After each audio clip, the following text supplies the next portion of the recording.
Good evening, everyone. I am Sarah Allison from Parenting in Abundance. Thank you so much for stopping by and watching this live. We are having an interview this evening with the wonderful Claire Dowdall, who is going to explain more about how she's managing to juggle running a home-based business as well as raising a family, and just give us some top tips on how she's doing that. So I'm not going to keep talking any longer. I'm going to introduce you straight away. So Claire, do you want to tell us a little bit more about what it is that you do? Okay, so I've been self-employed for about 6.5 years now. I was previously a product manager and a marketing manager, working in the corporate world. And I went self-employed when my youngest daughter was still in my belly. I was 6 months pregnant. And I decided to take my marketing skills and teach it to small businesses. So in the past, I've run workshops, I've done speaking, I've done one-to-one mentoring and training, and that's led me down a few paths of exciting kind of projects. I've also been in network marketing, and I now work with an international speaker, helping him with his marketing, which is really, really exciting, and learning how to be a speaker professionally myself. So I've done lots and lots of things, but marketing is my passion, and that's what I've continued to do, and luckily been able to carry on doing for the last 6.5 years. So that's what I've done. Very good. So tell us a little bit more about what your day-to-day life is like doing your business and how you fit it in around family. The thing with what I do is it changes every week, which makes it very interesting and exciting. I've got two little girls, so they're age 9 and 6, so they're both at school. And I split with my hubby nearly 2 years ago, so it's the three of us in the house, so I kind of do everything. And every week they're with their dad a couple of nights, but that changes every week. So we really don't have like a massive routine in this house. But the good thing is that the way I've worked and always worked has been really, really flexible. So my week, I use childcare at school, so I use breakfast club and after school club, and that gives me options that if I am running like a day's seminar or I need to go on a course for a day, that I don't have to worry too much about hurrying back. So that's really useful. I do work some days at home, and I work sometimes in cafes, and sometimes I'm meeting with people and I'm at networking events. So no 2 weeks are the same for me, which is actually kind of good. But sometimes I wish in some ways I had a bit more structure to it. But I think being used to it, just being used to having that freedom, I know I couldn't go back to sitting at a desk 9 to 5, Monday to Friday. It's just not me. I don't think it was ever me, to be honest, but it's definitely not me now. And the way things have happened and the type of work that I do and the flexibility that some of my clients need from me and are able to give me means that I can pretty much decide how my week looks, which is kind of nice, actually. It is one of the huge benefits of being your own boss and being able to pick and choose your hours. Yeah. And some people love the flexibility, other people, I'm more structured. I like to have my days set out, but for some people, and I imagine with parenting, you have to be a lot more flexible as well. We have set children, so ours time is structured, so it fits in well with mine. But what would you say from the start? What would you say was your biggest struggle going from being in a 9 to 5, shall we say, to being a self-employed?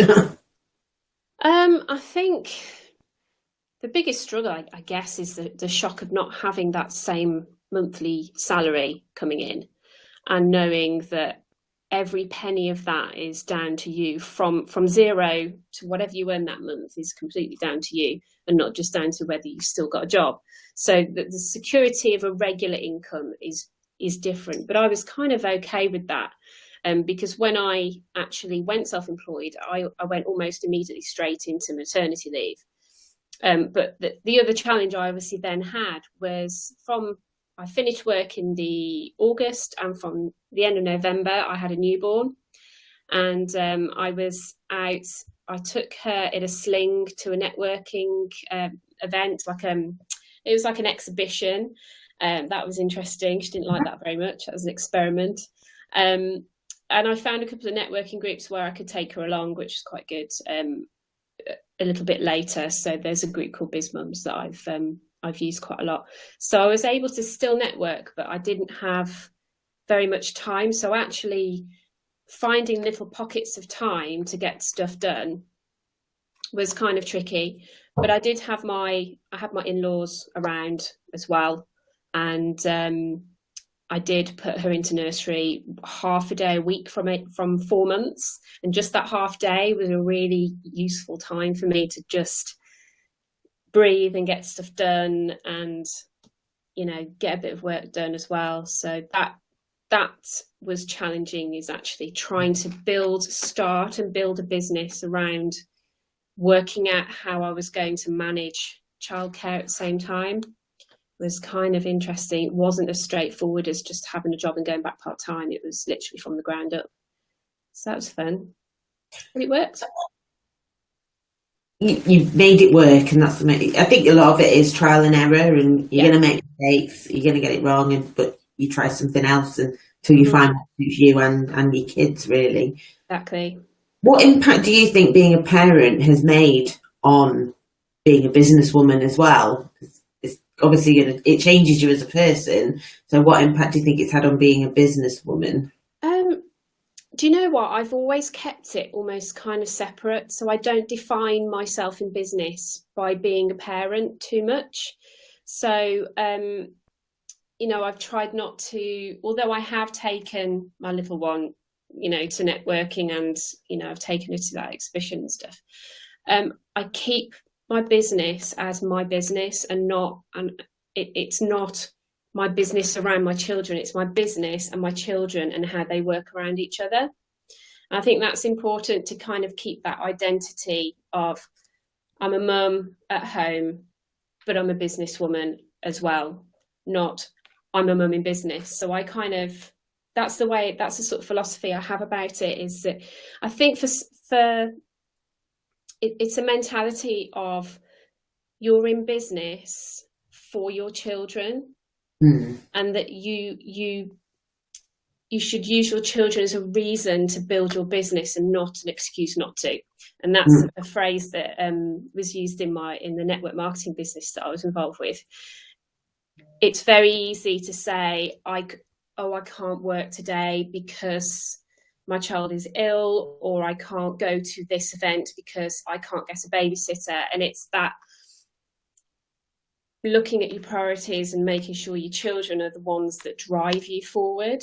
And that's kind of how I see them sort of together. So I wouldn't say that being a parent has changed how I've been in business particularly. It just means I've had to prioritize slightly differently, and that I'm driven differently as well.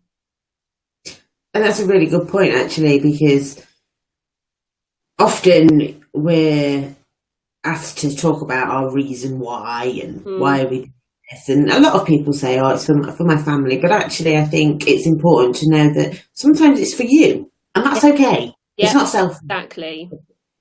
Yes, but you want to grow children who are independent, who are confident, and so by building your own business and doing it for yourself, actually that's what you're showing them. You're showing them that mummy is mummy, but she's also this person as well. So I think that's a brilliant point that you've raised there, a really important one for people in business.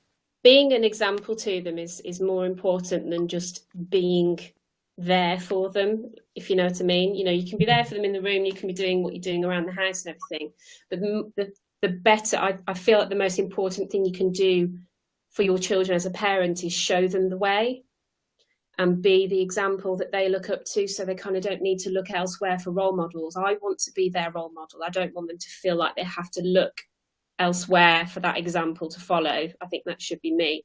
And if I'm happy and I'm progressing, I'm setting goals and I'm reaching them and I'm being positive, that is like the best thing I can ever do for them, is to show them how to do that by doing it myself. Again, brilliant point. And I think one of the points I'm trying to bring about in my course is that actually children don't learn by osmosis. They don't just because you're successful doesn't automatically mean they're successful. And by showing them, like you said, by modeling that behavior, actually that's what's going to so that if they want to pursue their dream, whatever that may be, you've given them the tools because you followed your dream. And that's a huge part of it. So I think you're doing a great job in being that role model for them. And like I say, business is one thing, parenting is another, but there's so many lessons that you can cross over between them. Yeah, definitely. So you sound as though you've got a real good handle on this. So what tricks have you learned to manage that work-life balance, which is sometimes hard when you're self-employed? I think it's just having as much support around you as you can. I mean, I've been really lucky because obviously we've had nursery, so that was great. And obviously school and all the sort of after school things that they do. I've had my mum and my in-laws around to help. I've got a good network of friends, and I think it's having the people around you that if something goes wrong, you've got people that have got your back. You've got that backup plan, and I think you always need to have that backup plan in place that, you know, and also structuring your business in a way that if something was going to happen, you actually do have that option to drop everything, rearrange your appointments and pick a sick child up from school because you can. And I've, you know, built it around being able to be flexible to do things like going to school assemblies and going to maths morning and doing all the stuff I want to do as a parent while still getting everything else done. So a lot of the work I do, I can do in the evening, and I do often work quite late at night.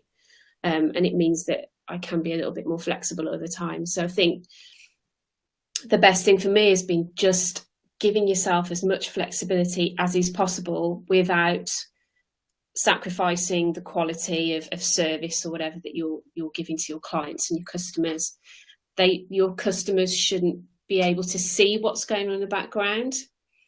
They'll understand if they're great people, they'll understand if they're parents, if they're just humans, they'll get it. If you've got children, these things happen, but you're there to kind of do a job for them. So if you have these structures in place, these backup plans, particularly to do with childcare, it really helps to just keep that, you know, in the background so you can just show up and do what you do really well. And that's what they should be seeing. So yeah, having the plans, having the backup plans, having a bit of structure in the week is good.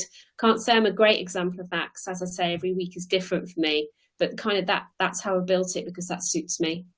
So it's whatever suits you. And I think that's important. You know, you don't have to have these kind of working hours where you have to work Monday to Friday, 9 till 5 or whatever. You don't have to do that. Just do whatever suits you. Because I would be rubbish doing that. I get my inspiration at 10, 11 o'clock at night. So I know that's quite a good time for me to be sat at my desk with a blank sheet of paper, just writing stuff down. It's not the time for me to be having an early night. So you just got to do whatever suits you and be okay with that as well.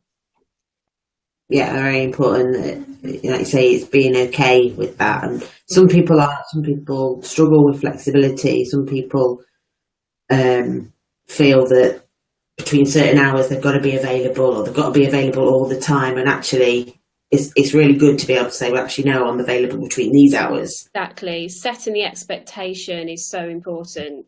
If you can say to clients, I'm available between these hours, and if you want me any other time, this is the best way. You know, you drop me an email, or you can expect a reply then. You're managing their expectations and you're always working to those expectations, then everyone understands where they sit and everything's kind of okay.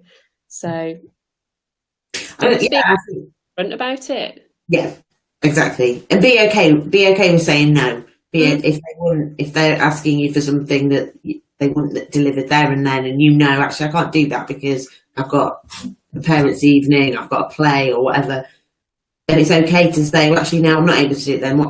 This is when I can get it to you. And like I say, clients will understand, and as long as if you manage that and you're comfortable with that, that's a really big step, I think. So that's really, really great point. So what's the best things about having your own business whilst being a parent at the same time? I know you've covered quite a few. Yeah, I guess to sum that up, it is about that if I'd stayed in my job in marketing, I would be expected to do more and more and more, and give more and more and more time and more of me. And the guilt of asking to go and see your child's school play just, for me, it's a no-brainer. It's so important. And I've been able to now build something where I very, very rarely miss anything. I think I've missed one thing at school, and my daughter's in year 5.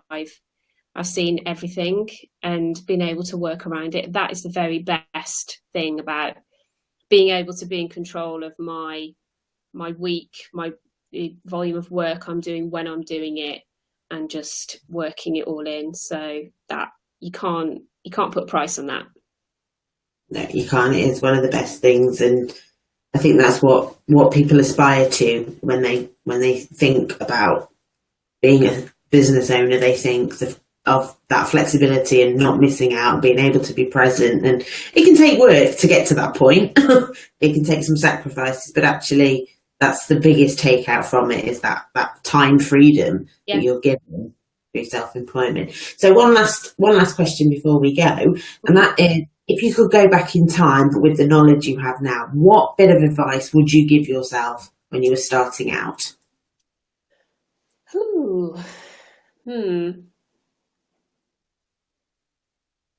I would say, firstly, be myself a bit more, because one thing I've learned over the last sort of 6.5 years is, and even before that, when I was in corporate, you kind of get conditioned or somehow feel like you have to behave in a certain way to be seen as professional or good at what you do.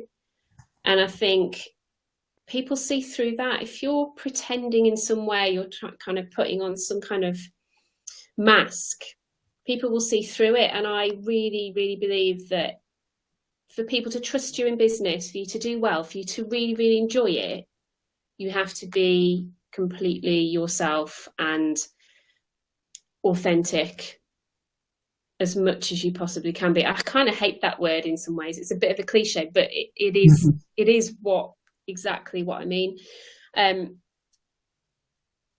guess that would be the thing, is not be afraid to be myself and not feel like I had to be a certain way to be taken seriously, but to actually just talk to people, let them see my personality, and understand that if they are the right type of people for me to work with, then they will not mind if I am me, and that I am sometimes not really formal and I don't wear a suit and that kind of thing, but that actually I'm a real person. So I think I think that comes with time. But I think the advice I give is just don't worry about what people think about you so much, because that really held me back to start with. And I think I probably would have progressed a little bit faster if I hadn't worried so much about that and just got on with doing my thing and being me. I think that's a great lesson in life as well, is that actually the right people will like you for just who you are. Yeah. If you go around wearing a mask, then they might like the mask, but sometimes you take it off. And so always be open. And I think that's brilliant. And I'd say a very good lesson for life. I think it's more so once you've had babies, you kind of worry a bit about those sorts of things. And it just, when you've had a bit of a career break, you kind of worry, am I going to be still taken seriously? So that's, I think it's something to really, if people can get some sort of help in getting over that, I think that's really, really important in the early stages of starting a business, especially when you've got really young children.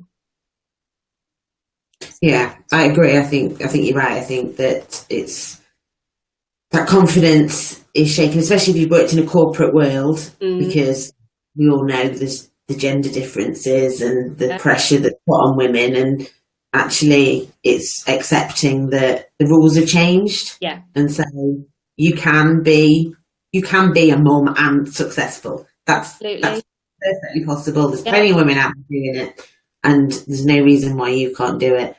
And so I think, like I say, I think that's a brilliant way to round this off. Thank you so much for your time. I really appreciate it. Absolute nuggets of information there that I hope everyone who watches will really take that on board, and I hope it helps them sort of get to grips a little bit more with self-employment and how to balance family life alongside having a successful business. So thank you so much. Thank you everyone who's been watching, And if you've got any questions or anything, do pop them below. I'm sure between me and Claire, we can get answers to you. But Claire, it's been amazing. Thank you so much. Very well. And good night, everyone.